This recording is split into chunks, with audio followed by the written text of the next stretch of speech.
Bonjour tout le monde, j'espère que vous allez bien.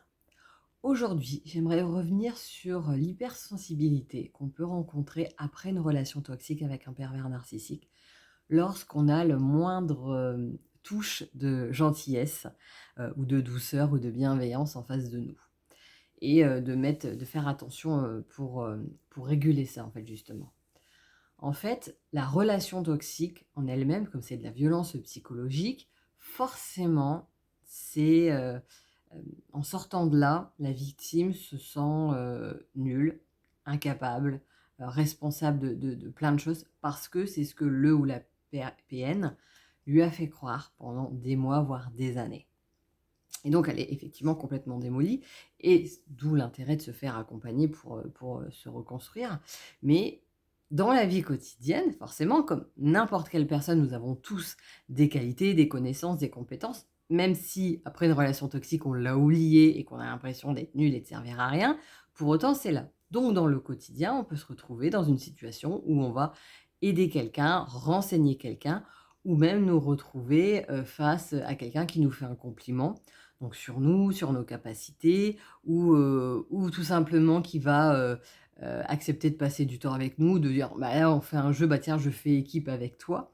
En fait, c'est plein de petits gestes qui, mine de rien, semblent anodins, mais pour la victime de violences psychologiques, ça va être un waouh, on me choisit, on me valorise, on me félicite, on me fait un compliment.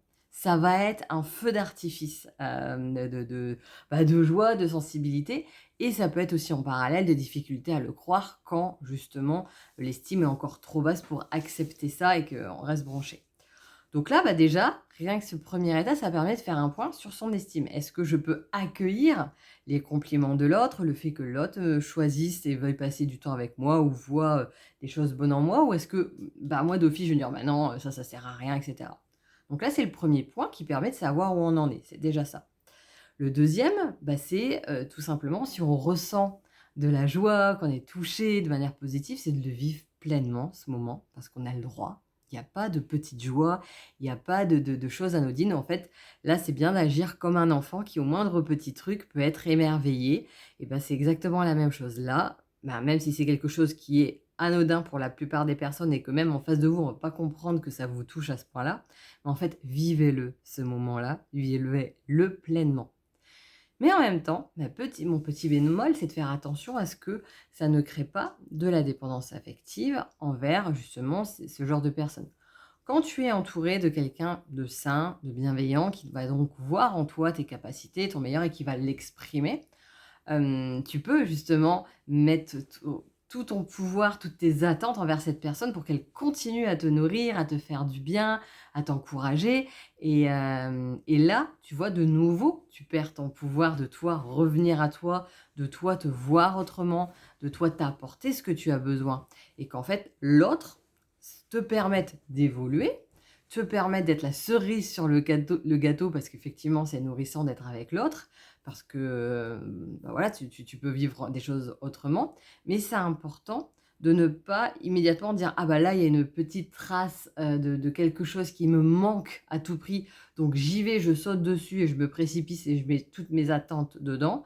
Mais vraiment de revenir à soi et de dire: «Ah oui, ça existe, et oui, j'ai le droit de recevoir ça, et oui, j'ai le droit de vivre pleinement ces moments et l'émotion qui en découle». Et derrière ça, ça veut pas dire que, bah, je je je n'ai pas à me nourrir moi-même, à apprendre à voir les choses avec, à voir mes qualités, à voir, les compétences qu'on peut avoir, à voir tout ça par moi-même, sans dépendre de l'autre, et pour autant, de profiter de ces petits moments qui font plaisir, et là de réagir, bah, comme un enfant à qui on fait un compliment, et d'être heureux de la moindre petite chose. Ça, c'est aussi très nourrissant d'être dans cette gratitude de dès qu'il se passe même un petit: «Ah bah, ouais, je suis contente de vivre ça me fait du bien», et c'est cette accumulation de petites choses qui permet de se reconstruire. Ouais, donc n'hésitez pas à me dire ce que vous en pensez. Si vous avez une idée de sujet, à me le proposer en commentaire. Si vous avez besoin, vous pouvez télécharger les vidéos sur les étapes pour se reconstruire après une relation toxique. Vous avez également un lien sur ma newsletter Nouvelle Perspective où je donne, des petits exercices pour justement une nouvelle perception de la réalité de manière générale.